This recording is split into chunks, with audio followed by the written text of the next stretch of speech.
Chapter 12. Foot. Get your things together. Get ready to evacuate. Collect all possessions in pillowcases. The shouts of the guards echoed up and down the long corridor.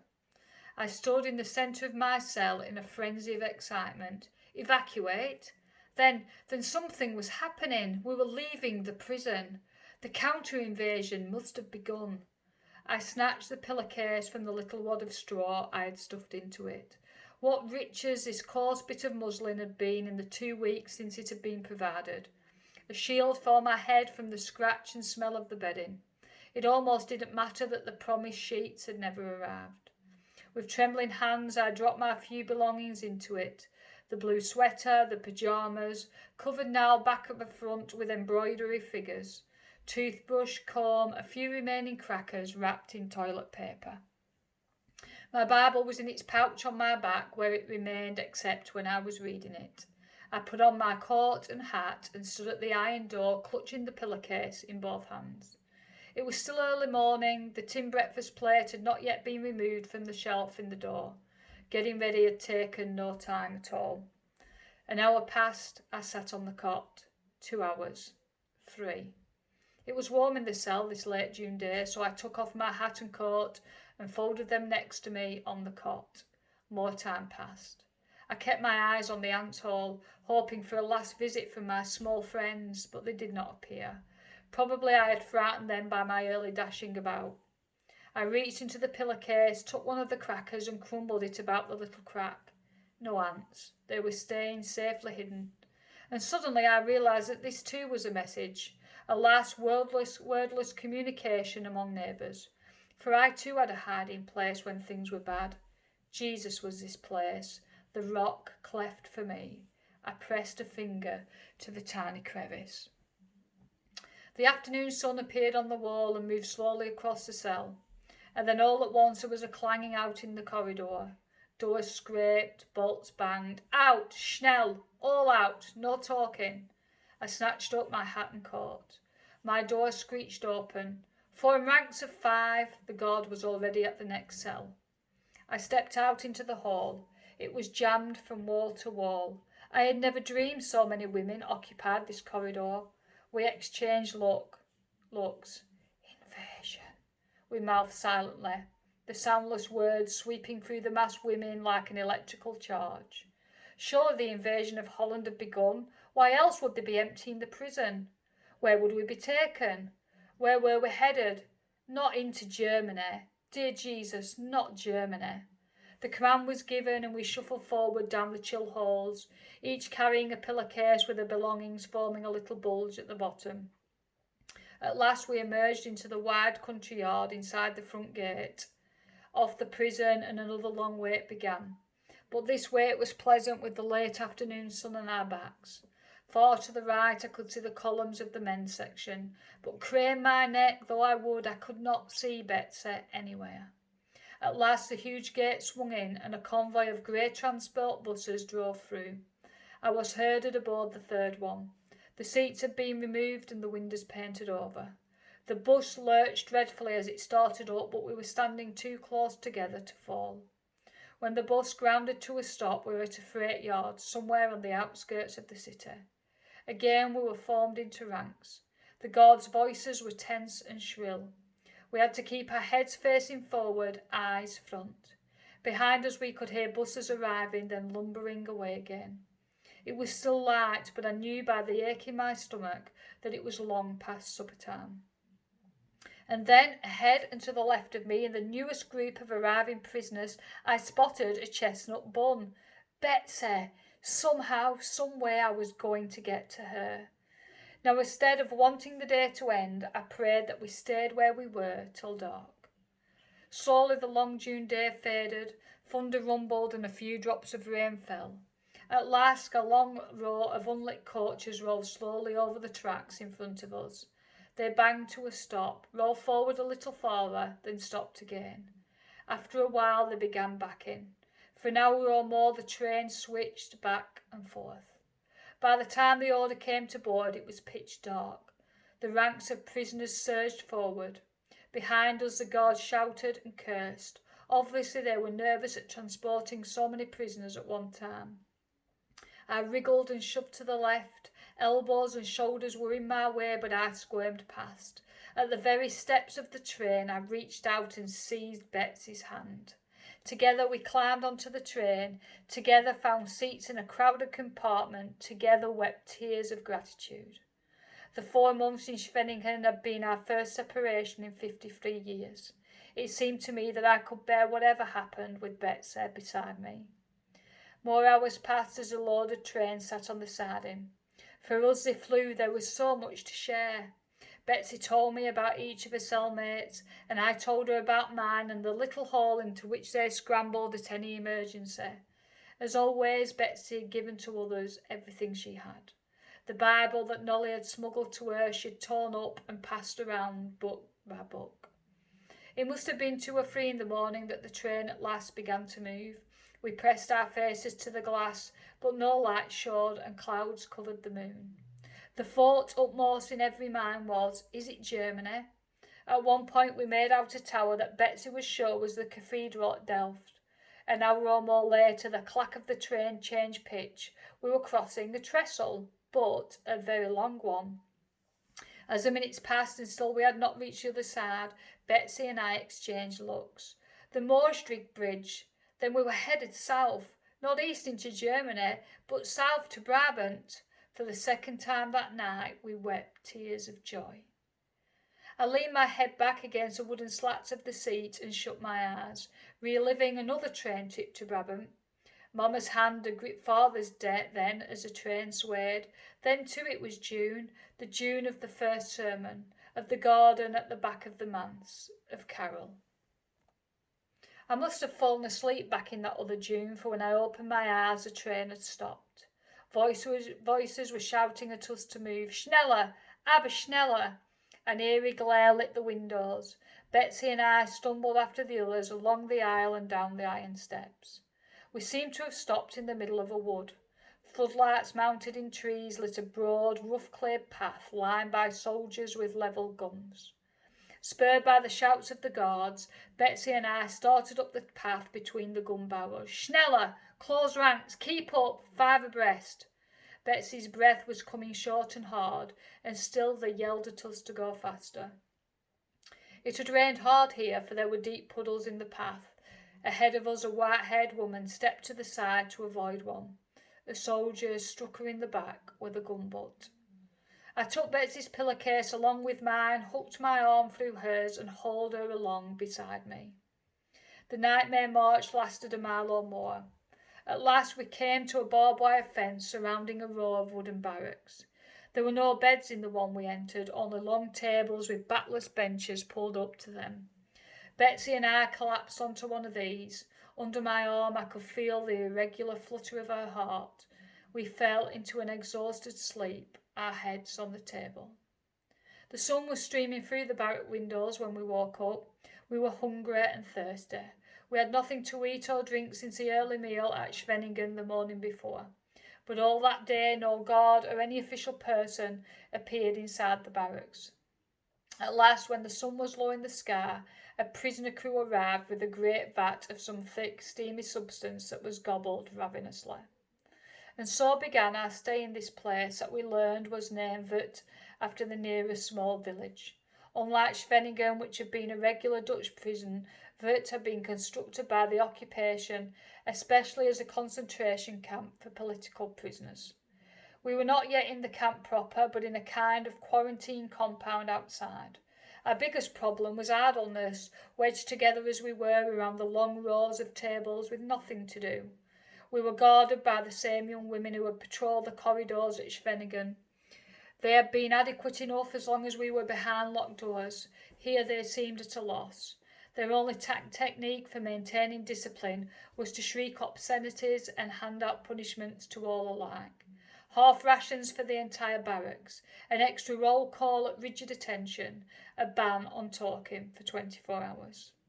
Only one of our overseers never threatened or raised her voice. This was the tall, silent head matron from Schveningen. She appeared in the third morning during the pre-dawn roll call, and at once something like order seized our rebellious and untidy ranks. Lines straightened, hands were clamped to sides, whispers ceased as those cold blue eyes swept across us. Among ourselves we nicknamed her the General.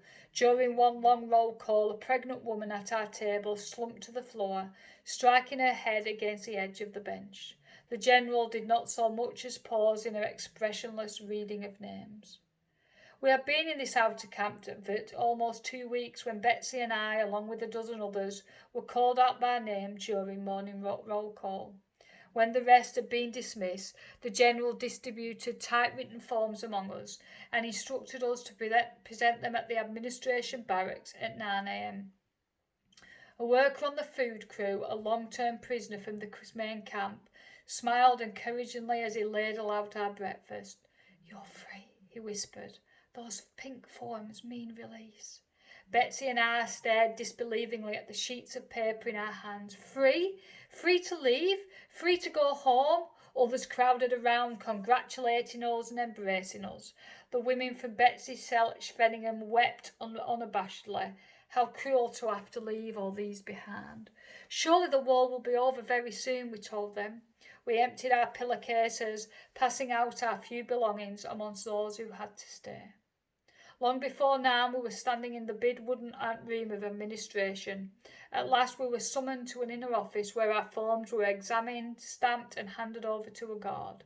We followed this man down a corridor into another office. For hours the process continued as we were shuttled from one room to another, one official to another. Questioned, fingerprinted, sent on to the next post. The group of prisoners grew until there were 40 or 50 of us standing in line beside a wide, high anchor chain fence topped with barbed wire. On the other side of the fence was a white birch wood. Above our heads a blue, Brabant sky. We too belonged to that wide, free world. The next barracks we entered held a row of desks with women clerks seated behind them. At one of these I was handed a brown paper envelope. I emptied it into my hand, and the next moment was staring in disbelief at my Alpina watch, Mamma's ring, even my paper guilders. I had not seen these things since the night we arrived at Schveningen. Money? Why? That belonged to the world of shops and trolley cars. We could go to a train station with this money. 2 fares to Haarlem, please. We marched along a path between twisted rows of barbed wire, through a wide gate into a compound of low tin-roof barracks. There were more lines, more waits, more shuffling from desk to desk, but already the camp and its procedures had become unreal to me. Then we were standing before a high counter, and a young male clerk was saying, "Leave all personal effects at the window marked C." But they just gave them back to me. Watches, purses, jewellery. Mechanically, like a machine with no will of its own, I handed watch, ring and money through the small barred window. A uniformed woman swept them into a metal box. "Move along. Next." Then, were we not to be released? Outside this building, a florid-faced officer formed us into a double column and marched us across a broad parade ground. At one end of it, a crew of men with shaved heads and striped overalls were digging a ditch. What did it mean? What did any of it mean? This whole long day of lines and waits. Betsy's face was grey with weariness, and she stumbled as we marched. Through another fence we arrived in a yard surrounded on 3 sides by low concrete buildings. A young woman in a military cape was waiting for us. "Prisoners, halt," barked the red-faced officer. "Explain to the newcomers, Fräulein, the function of the bunkers." "The bunkers," the girl began in a bored voice of a museum guard, "offer accommodation of those who fail to cooperate with camp rules. The rooms are cosy, if a bit small, about the size of a gym locker. To hasten the educational process, the hands are tied above the head." Even as the horrid recital continued, 2 guards came out of the bunker, carrying between them the form of a man. He was alive, for his legs were moving, but he seemed to have no conscious control over them. His eyes were sunken and rolled back in his head. "Not everyone," the girl observed in the same detached role, "seems to appreciate the accommodations at the bunkers." I seized Betsy's arm at the command to march came again, more to steady myself than her. It was father's train case once again. Such cruelty was too much to grasp, too much to bear. Heavenly Father, carry it for me. We followed the officer down a wide street lined with barracks on either side and halted at one of the grey, featureless sheds. It was the end of a long day of standing, waiting, hoping. We had simply arrived in the main camp at Vut. The barracks appeared almost identical with the one we had left that morning, except that this one was furnished with bunks as well as tables and benches. And still we were not allowed to sit. There was a last wait while the matron, with maddening deliberateness, checked off our documents against the list. "Betsy," I wailed, "how long will it take?" Perhaps a long, long time. Perhaps many years. But what a better way could there be to spend our lives? I turned to stare at her. "Whatever are you talking about?" These young women. That girl back at the bunkers. Corrie, if people can be taught to hate, they can be taught to love. We must find the way, you and I, no matter how long it takes.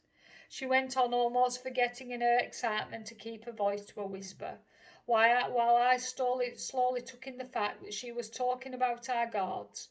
I glanced at the matron seated at the desk behind us. I saw a grey uniform and a visored hat. Betsy saw a wounded human being.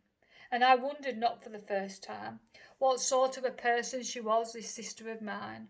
What kind of road she followed while I trudged beside her on the all too solid earth. A few days later, Betsy and I were called up for work assignments. One glance at Betsy's pallid face and fragile form, and the matron waved her contemptuously back inside the barracks where the elderly and infirm spent the day sewing prison uniforms. The women's uniform here in Vut was a blue overall with a red stripe down the side of the leg. Practical and comfortable, and a welcome change after our own clothes that we had worn since the day of our arrest. Apparently I looked strong enough for harder work. I was told to report to the Phillips factory. This factory turned out to be no more than another large barracks inside the camp complex. Early in the morning, though it was, the tar beneath the shingle roof was beginning to bubble in the hot July sun. I followed my escort into the single large room where several hundred men and women sat at long plank tables covered with thousands of tiny radio parts. 2 officers, 1 male, 1 female, were strolling the aisles between the benches while the prisoners bent to their task. I was assigned a seat at a bench near the front and given the job of measuring small glass rods and arranging them in piles according to length. It was monotonous work, the heat from the roof pressed like a weight on my head. I longed to exchange at least names and hometowns with my neighbours on either side, but the only sound in the room was the clink of metal parts and the squeak of the officers' boots. They reached the door across from where I sat. "Production was up again last week," the male officer said in German to a tall, slender man with a shaved head and striped uniform. "You are to be commended for this increase. However, we continue to receive complaints of defective wiring. Quality control must improve." The shaved-headed man made an apologetic gesture. "If there were more food, Herr Officer," he murmured. "Since the cutbacks in rations, I see a difference. They grow sleepy. They have trouble concentrating." His voice reminded me a little of Willem's, deep, cultivated, the German with only a trace of Dutch accent. "Then you must wake them up. Make them concentrate on the penalties. If soldiers in the front can fight on rations, then these lazy—" At a terrible look from the woman officer, he stopped and ran his tongue over his lips. "Oh, that is, I speak of course merely as an example. There is naturally no truth in the rumour that rations at the front are reduced. So, I hold you responsible," and together they stalked from the building. For a moment the prisoner foreman watched them from the doorway. Slowly he raised his left hand, then dropped it with a slap to his side. The quiet room exploded. From under tables appeared writing paper, books, knitting yarn, tins of biscuits. People left their benches and joined little knots of chattering friends all over the room. Half a dozen crowded round me. Who was I? Where was I from? Did I have any news of the war? After perhaps half an hour of visiting them on the tables, the foreman reminded us that we had a day's quarter to meet and people drifted back to their places. The foreman's name, I learned, was Mormon, and he had been headmaster of a Roman Catholic boys' school. He himself came over to my workbench the third day I was there. He had heard that I had followed the entire assembly line through the barracks, tracing what became of my dull little pile of rods. "You're the first woman worker," he said, "who has ever shown any interest in what we are making here." "I am very interested," I said. "I'm a watchmaker." He stared at me with new interest. "Then I have work you will enjoy more." He took me to the opposite end of the huge shed where the final assembly of relay switches was done. It was intricate and exacting work, though not nearly as hard as watch repair. And Mr. Mormon was right. I enjoyed it, and it helped make the 11-hour workday go faster. Not only to me, but to all the Phillips workers, Mr. Mormon acted more as a kindly old brother than a crew boss. I would watch him ceaselessly moving among his hundreds of charges, counselling, encouraging, finding a simpler job for the weary and a harder one for the restless. We had been at Vert more than a month before I learned that his 20-year-old son had been shot here at the camp the very week Betsy and I arrived. No trace of his personal tragedy showed in his care for the rest of us. He stopped frequently at my bench the first few weeks, more to check my frame of mind than my work. But eventually his eyes would travel to the row of relay switches in front of me. "Dear watch lady, can you remember for whom you were working? These radios offer their fighter planes." And reaching across me, he would yank a wire from its housing or twist a tiny tube from an assembly. "Now solder them back wrong. And not so fast. You're over the day's quarter and it's not even noon." Lunchtime would have been the best time of day if I could have spent it with Betsy. However, Phillips workers were not allowed to leave the factory compound until the workday ended at 6. Prisoners on kitchen detail lugged in great buckets of gruel made of wheat and peas, tasteless but nourishing.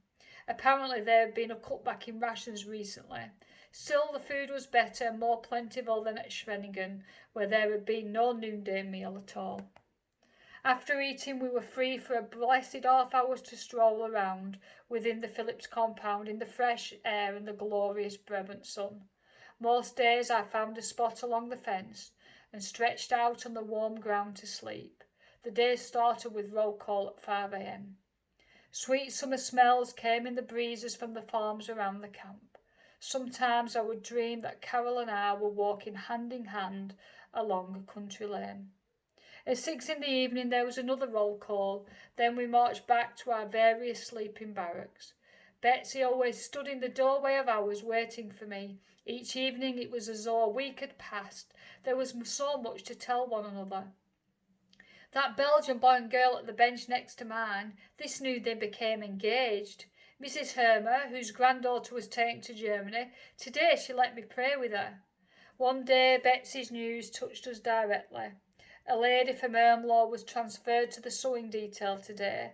When I introduced myself, she said, "Another one?" What did she mean? "Cora, do you remember the day we were arrested? A man came to the shop. You were sick and I had to wake you up." I remembered very well, remembered the strange roving eyes, the uneasiness in the pit of my stomach that was more than fever. Apparently everyone in Ermlaw knew him. He worked with the Gestapo from the first day of occupation. He reported this woman's 2 brothers for resistance work and finally herself and her husband too. When Ermlaw had finally caught up to him, he had come to Haarlem and teamed up with Willemese and Kapchen. His name was Jan Vogel. Flames of fire seemed to leap around that name in my heart. I thought of father's final hours, alone and confused in a hospital corridor, of the underground work so abruptly halted. I thought of Mary Italia arrested while walking down a street, and I knew that if Jan Vogel stood in front of me now, I could kill him. Betsy drew the little cloth bag from beneath her overalls and held it out to me, but I shook my head. Betsy kept the Bible during the day, since she had more chance to read and teach from it than I did at the Phillips barracks. In the evening we had a clandestine prayer time. for as many as could crowd around our bunk. You lead the prayers tonight, Betsy. I have a headache. More than a headache, all of me ached with the violence of my feelings about the man who had done us so much harm. That night I did not sleep, and the next day at my bench scarcely heard the conversation around me. By the end of the week I had worked myself into such a sickness of body and spirit that Mr. Mormon stopped at my bench to ask if something was wrong. Wrong? Yes, something's wrong. And I plunged into an account of that morning. I was too eager to tell Mr. Mormon and all Holland how Jan Vogel had betrayed his country. What puzzled me all this time was Betsy. She had suffered everything I had, and yet she seemed to carry no burden of rage. Betsy, I hissed one dark night when I knew that my restless tossing must be keeping her awake. 3 of us now shared this single cot as the crowded camp daily received new arrivals. Betsy, don't you feel anything about Jan Vogel? Doesn't it bother you? Oh, yes, Corey, terribly.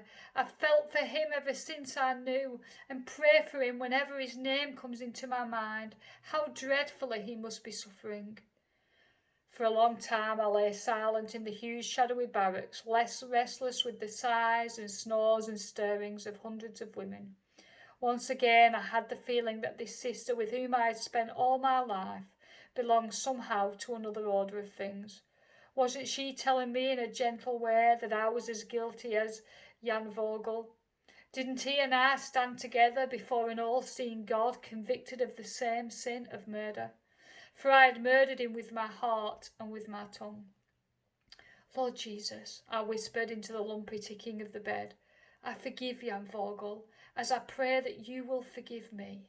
I have done him great damage. Bless him now and his family.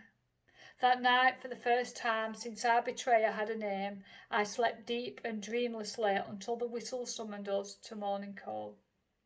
The days in Vurt were a baffling mixture of good and bad. Morning roll call was often cruelly long. If the smallest rule had been broken, such as a single prisoner late for evening check-in, the entire barracks would be punished by a 4 a.m. or even a 3:30 call, and made to stand at parade attention until our backs ached and our legs cramped. But the summer air was warm and alive with birds as the day approached. Gradually in the east, a pink and gold sunrise would light the immense Brabant sky as Betsy and I squeezed each other's hands in awe. At 5:30 we had black bread and coffee, bitter and hot, and then fell into marching columns for the various work details. I looked forward to this hike to the Phillips factory. Part of the way we walked beside a small wood, separated only by a roll of barbed wire from a glistening world of dewdrops. We also marched past a section of the men's camp, many of our group straining to identify a husband or a son among the ranks of shaved heads and striped overalls. This was another of the paradoxes of that. I was endlessly, daily grateful to be again with people. But what I had not realised in solitary confinement was that to have companions meant to have their griefs as well. We all suffered with the women whose men were in this camp. The discipline in the male section was much harsher than in the women's. Executions were frequent. Almost every day a salvo of shots would send the anguished whispers flying. How many this time? Who were they? The woman next to me at the relay bench was an intense communist woman named Flo. She and her husband had managed to get their 2 small children to friends before their arrest, but she worried aloud all day about them and about Mr. Flo, who had tuberculosis. He worked on the rope-making crew in the compound next to Phillips, and each noon they managed to exchange a few words through the barbed wire separating the 2 enclosures. Although she was expecting a 3rd child in September, she would never eat her morning allotment of bread, but passed it through the fence to him. She was dangerously thin, I felt, for an expectant mother, and several times I brought her a portion of my own breakfast bread, but this too was always set aside for Mr. Flo. And yet, in spite of sorrow and anxiety, and no one in that place was without both, there was laughter too in the Phillips barracks, an impersonation of the pompous, blustering second lieutenant, a game of blindman's buff. A song passed in rounds from bench to bench, until thick Thick clouds! The signal might come from any bench which faced a window. The factory barracks was set in the centre of the broad Phillips compound. There was no way a camp official could approach it without crossing this open space. In an instant every bench would be filled, the only sound the business-like rattle of radio parts. One morning the code words were still being relayed down the long shed, when a rather hefty Austrian stepped through the door. She glanced furiously about, face flushing scarlet as she applied thick clouds to her appearance. She shrieked and ranted for a quarter of an hour, then deprived us of our noontime break in the open air that day. After this we adopted the more neutral signal, 15. I've assembled 15 dials. During the long hot afternoon pranks and talk died down, as each one sat alone with their own thoughts. I scratched on the side of the table the number of days until September the 1st. There was nothing official about that date, just a chance remark by Mrs. Floor to the effect that 6 months was the usual prison term for ration card offenders. Then, if that were the charge, and if they included the time served at Schwenningen, September the 1st would be our release date. Corey, Betsy warned one evening when I announced triumphantly that August was half over. We don't know for sure. I had the feeling almost that to Betsy it didn't matter. I looked at her sitting on our cot in the last moments before lights out, sewing up a split seam in my overalls as she'd so often sat mending under the lamplight in the dining room. Betsy, by the very way she sat, evoked a high-backed chair behind her and a carpet at her feet, instead of this endless row of metal cots on a bare pine floor. The first week we were here she added extra hooks to the neck of her overalls so that she could fasten the collar high around her throat, and this propriety taken care of, I had the feeling she was as content to be reading the Bible here in Vert to those who had never heard it as she'd been serving soup to hungry people in the hallway of the Beige. As for me, I set my heart every day more firmly on September the 1st. And then, all of a sudden, it looked as though we would not have to wait even this long. The Princess Irene Brigade was rumoured to be in France, moving toward Belgium. The brigade was part of the Dutch forces that had escaped to England during the 5-day war. Now it was marching to reclaim its own. The guards were noticeably tense. Roll call was in agony. The old and the ill who were slow reaching their places were beaten mercilessly. Even the red light commando came in for discipline. These young women were ordinarily a favoured group of prisoners. Prostitutes, mostly from Amsterdam, they were in prison not for their profession, which was extolled as a patriotic duty, but for infecting German soldiers. Ordinarily, with the male guards anyway, they had a bold, breezy manner. Now even they had to form ruler straight lines and stand hours at frozen attention. The sound of the firing squad was heard more and more often. One lunchtime, when the bell sounded to return to work, Mrs. Floor did not appear at the bench beside me. It always took a while for my eyes to readjust to the dim factory after the bright sun outside.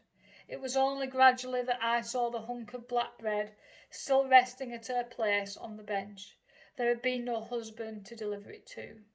And so, hanging between hope and horror, we waited out the days. Rumour was all we lived on. The brigade was across the Dutch border. The brigade was destroyed. The brigade had landed. Women who had stayed away from the whispered little prayer service around our cot now crowded close, demanding signs and prediction from the Bible. On the morning of September the 1st, Mrs. Floor gave birth to a baby girl. The child lived 4 hours. Several days later we awoke to the sound of distant explosions.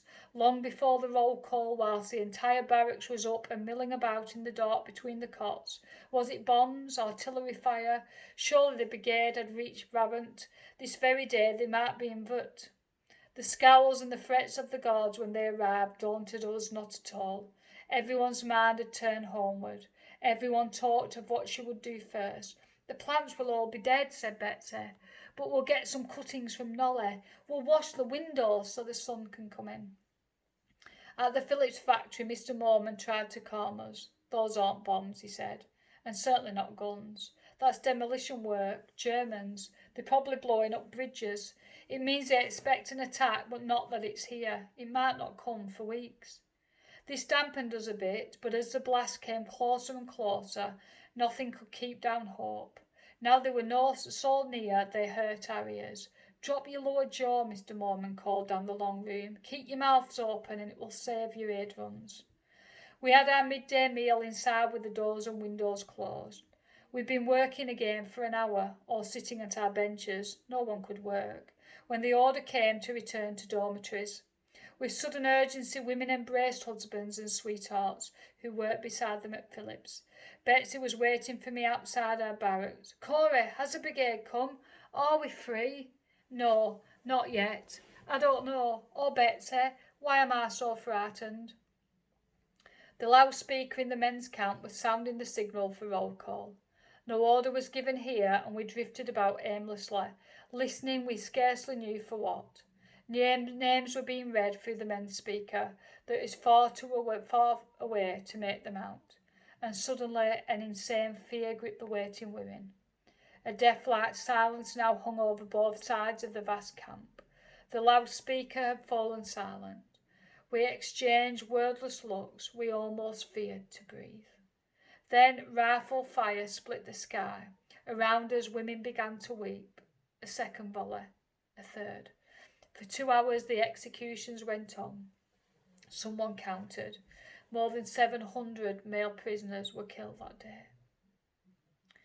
There was little sleeping in our barracks at night and no roll call the following morning. About 6 a.m. we were ordered to collect our personal things.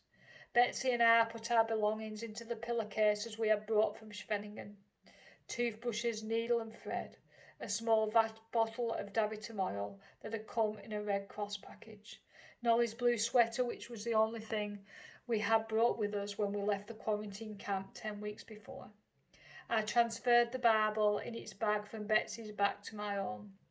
She was so thin it made a visible bump between her shoulders. We were marched to a field where soldiers were passing out blankets from the backs of open trucks. As we filed past, Betsy and I drew 2 beautiful, soft new ones. Mine was white with blue stripes, Betsy's white with red stripes, obviously the property of some well-to-do family. About noon, the exodus from the camp began.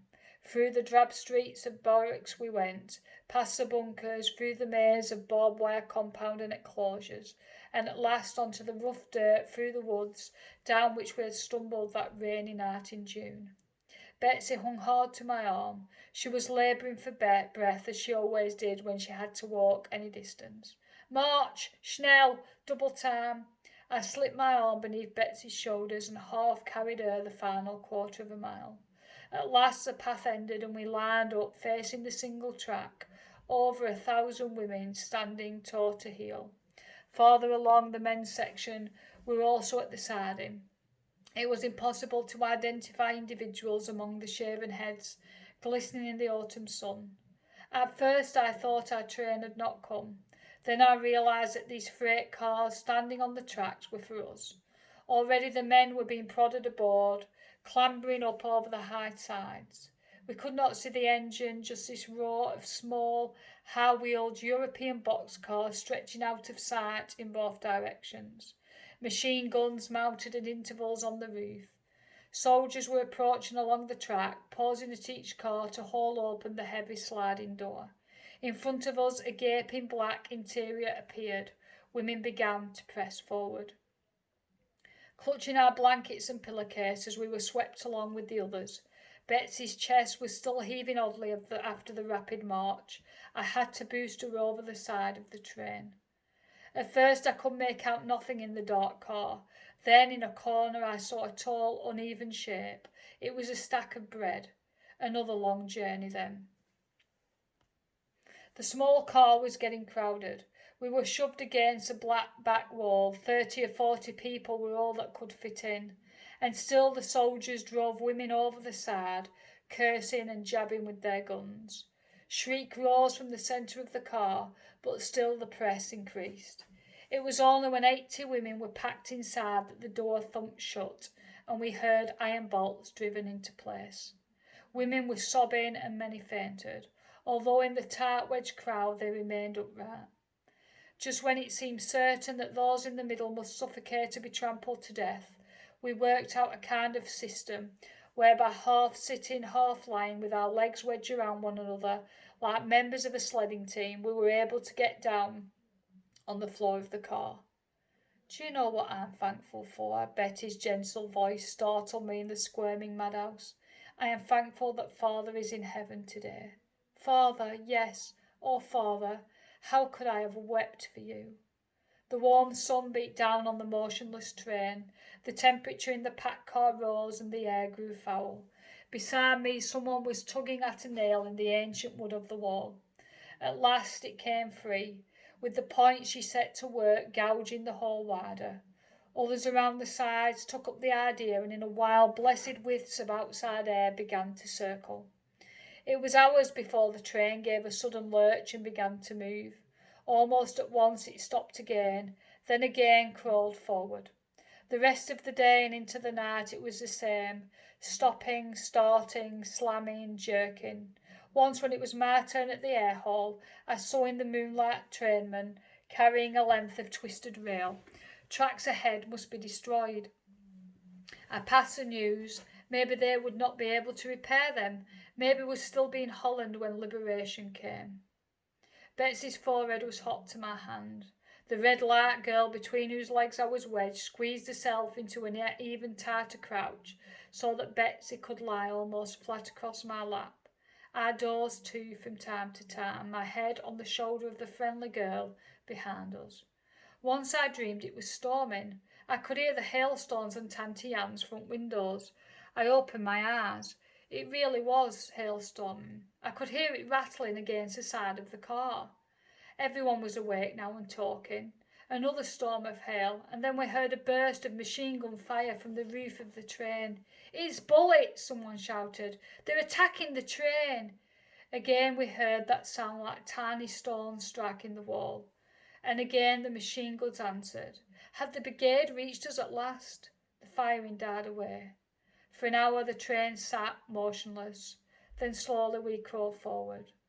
At dawn someone called out that we were passing through the border town of Remrach. We had arrived in Germany.